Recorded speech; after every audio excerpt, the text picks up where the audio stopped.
This weekend I was out of town and I decided to take a couple of hours to do some comics thrift shopping. So I picked up a few things. I posted this on Instagram, but in case you want additional nerd commentary, this is what this video is for. So here goes. The first thing I picked up was 32 Stories. This is a collection of the Optic Nerve mini comics that Adrian Tomina published in the 90s, I believe. This is his very early work, and it's sort of like in this slipcase. This was originally published in 2009, and this is the 2014 second printing, but it recreates faithfully his Optic Nerve mini comics. And this is when he was hanging around with Dan Klaus, and I keep wanting to say Richard Sala, and you can definitely see that Klaus influence. And I've gotten into Tomina the last 5 years, but I never read any of this stuff. So this was something that I really wanted to read. I've read a lot of his work, but none of this. So I said it reproduces the mini comics, and then after that, it includes this mini comic with this very flattering portrait of Mr. Tomina as a young man, to just give some insight and commentary as to what was going on while he was creating this work. So very happy to get this and read this, and I think it'll be great. Next book I got was this trade paperback from 1988, Ground Zero, The Hulk. This was during the Peter David run, where actually Todd McFarlane was sometimes an assist by Eric Larson, was doing the art. And normally I don't pick up even the older Big Two stuff. I just find it hard to read. But I never read this, but Peter David's always been like a very consistent superhero writer, and he's actually very good with the Star Trek books too. And this is McFarlane before he went on to go to do Amazing Spider-Man, and then went on to do his own Spider-Man book, and then left Marvel to form Image.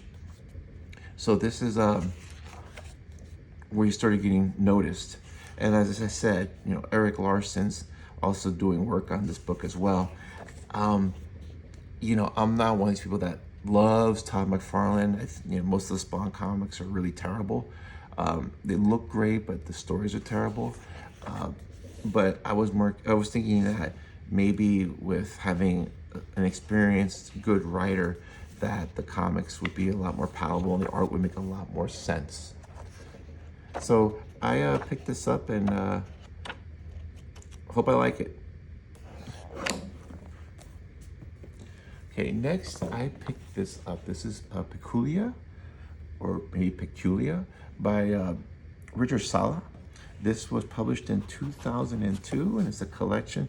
I'm not sure if it's a collection of pre-existing comics put into a graphic novel format. It might be, only because there's this Evil Eye series of comics. The covers are here, so I'm assuming there's a collection of them, although it doesn't seem like it's that many pages. But Richard Sala is somebody who I've read some of their work, never really got the chance to get into a lot of their work. So I'm really curious to read this and see how I like it. Okay, next is Big Numbers #2. Now this is something that I'm always shocked that I never had in my collection, because I'm a huge Bill Sienkiewicz fan. I've been a Bill Sienkiewicz fan since 1980. And so this was that period around, the very early 90s, when he was doing a lot more independent work and trying to do different types of work before he kind of just settled in as being a Marvel and sometimes DC contributor. But it was the store owner charged me cover, which is $5.95. Don't know if that's good or bad, but I could buy a terrible Big Two comic, or I could buy this. Quality is really good, and like I said, I'm a huge Sienkiewicz fan, so I like seeing him stretch his artistic boundaries and work on black and white. Now I gotta find issue 1. I'm hoping issue 1 is not too expensive, because there's only 2 issues, and the project never saw fruition, so I'm thinking number 1 is not gonna be so bad to get, just so I can read 1 and 2 and then wonder what would have been, or if I could just read 2 and then that'll be it. Okay. Next, I picked this up. This is from 1988. This is that era where Marvel was creating these oversized Marvel graphic novels, and these are the same size as the original Love and Rockets comics, and I wonder if they got that idea from seeing what Love and Rockets was doing. Uh, I'm not really into Cloak and Dagger. I mean, I don't have anything against them, but this is that time in the 80s when they were really pushing them as a duo. And the reason I really picked this up, I was just curious, is that the Larry Stroman art and the coloring here, is done by John Wellington, is really lovely. I just really enjoy this art. I think the storytelling looks pretty good. I just think that some of this art is really very interesting, and that's really why I got it. I'm hoping that the story is, halfway decent. I mean, Bill Mantlo, before his accident, was a pretty steady comic books writer, and these were books that were trying to aim for a more, I wouldn't say mature, but maybe a little bit of an older audience instead of just your typical superhero stuff. And so, as I said, the art just kind of took me away. So for $5.95, which is what he charged me, it was easy to go ahead and take a flyer on this. On the way back, I visited Ollie's, and Ollie's is something that I heard about for years. There aren't any where I live in Miami. The closest one is about 100 miles away, which is where I was. And so I went there, and they had a lot of DC and Marvel and Image, especially, not even as much Image, it was just Walking Dead stuff, trades and all that. But I saw this, and this piqued my curiosity. This is Winsor McCay, who's the creator of Little Nemo, and this is a series of editorial cartoons that he did from 1913, 1914, and 1917. And this is really where he got his bread and butter. And back in the day, editorial cartoonists were, first of all, cartoonists made a lot of money. And then editorial cartoonists, they would travel the world, they were getting a lot of free reign. And the reason is that back then, the only way you got your news was newspapers. And you had pictures, but there's no video anywhere, so it hadn't been invented yet. So the only way you could do is through the cartoonists to kind of express how they saw things. And from what I read, now this publisher is called Checker Publishing Group. I think they haven't published anything since 2010, 2012. So obviously they're out of business. Their thing was to get comics and do reprint collections of them. And there's a lot of varying degrees of quality based on what source material they had. Some good things, some bad things. But from what I read, they were actually able to find the original newspaper cartoons from the newspapers due to the fact that the Billy Ireland Museum actually had the original newspapers. So they were scanned and pretty well cleaned up. And or maybe I was wrong on the years, it's 1910, but this is where a lot of cartoonists made commentary on what was going on in the world at the time. This is a time where there were a lot of labor laws you didn't have. You had a lot of inequity of wealth, a lot of robber barons. We were a lot of people didn't want to get involved in World War I. So you have that as well. Just a lot of interesting things from 110 years ago. And so I got this because it was $3.99, excuse me, and it was well made, and there's a stack of them. So I guess they found these things in a warehouse somewhere, tons of copies that would never been seen the light of day because this looks brand new. It was published in 2006. That's why I say that. So I just think it would be interesting not only to enjoy the art of Winsor McCay, but also see those who succeed least advise most. And you have peace and prosperity, and you have war and bankruptcy. And then you have Taft defeated by 200,000 votes, President Wilson and Roosevelt defeated by 1 million votes. And it's like these two former presidents are trying to pull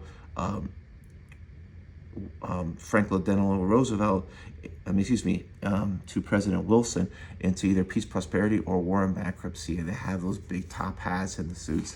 So back then you can get away a lot. It's funny, and back then you get away with a lot more of this kind of stuff than you could now. And people really paid attention to these cartoons. These people had a lot of power as far as shaping what people thought and shaping opinions. So for $4, I thought it would be an interesting artifact to have. And so I picked it up. And lastly, I found this. This is Silver Surfer Parable. This was written by Stan Lee, drawn by Mobius. This is 1988. This is part of their Epic Comics line.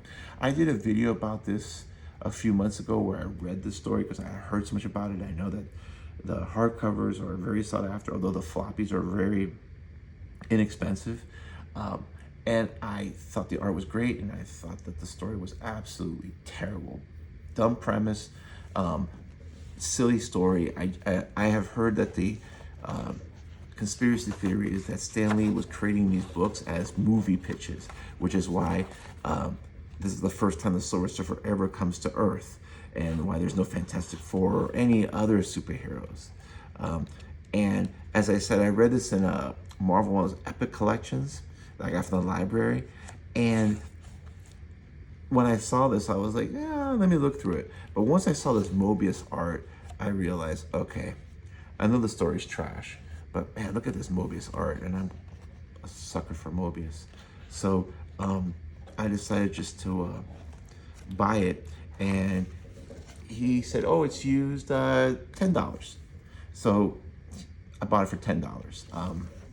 The book is really almost flawless. The only damage you have is, you can see right here, this yellowing on the bottom of the page. I don't know if something got on here or if this is just sunlight, because the actual book itself is in good shape, and the yellowing here is on some side, so it might be an aging thing, or like I said, it might be a sunlight thing. Other than that, the book is almost like a light new condition. Binding looks great, the pages look great, and I kind of like these older collections, like the initial ones. I really believe that in a lot of ways, the quality was better on these older books than they are in a lot of the books that are made today. There's exceptions like Fantagraphics, Drawn and Quarterly, a few others. But I think that the quality of these books back then was much better. And this book is 36 years old, and it looks awesome. So you couldn't tell me this was a new book. I mean, it looks dated for some of the things, but I mean, just physically how it looks like it's brand new. And I think these books were made to last in a way, and better. And this actually includes a afterword by Mobius, which I find interesting and I'll be looking forward to read. And some of the black and white work that's here. Just love seeing some of this power and stuff.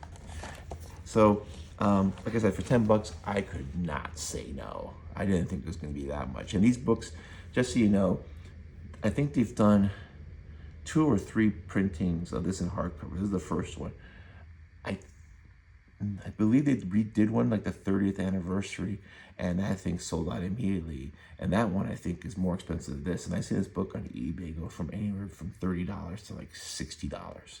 So $10 is 2 crappy floppy comics, and I'm very glad to have this as part of my collection, being a big Mobius fan.